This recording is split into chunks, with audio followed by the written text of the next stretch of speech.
ស្វាគមន៍មកកាន់ការឲ្យតម្រុយឆ្នោតយួនលេខល្អច្បាស់របស់ Channel តម្រុយឆ្នោតយួនថ្ងៃនេះ Admin មានលេខល្អៗសម្រាប់ចែកជូនដល់ពុកម៉ែបងប្អូនយកទៅផ្សងសំណាងសម្រាប់ឆ្នោតយួនថ្ងៃទី6 ខែមិថុនាឆ្នាំ2026មុននឹងឈានដល់ការឲ្យតម្រុយឆ្នោតខ្ញុំបាទសូមចិត្តពុកម៉ែបងប្អូនមេត្តាជួយ Like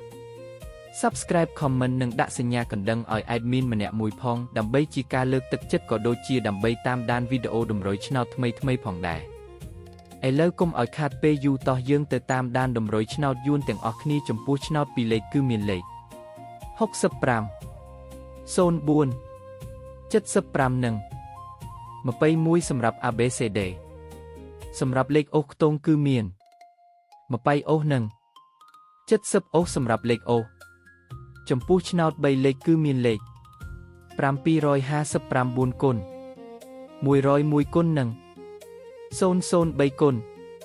បាទឥឡូវនេះវីដេអូតម្រុយឆ្នោតរបស់ Admin គឺបានដល់ទីបញ្ចប់ហើយ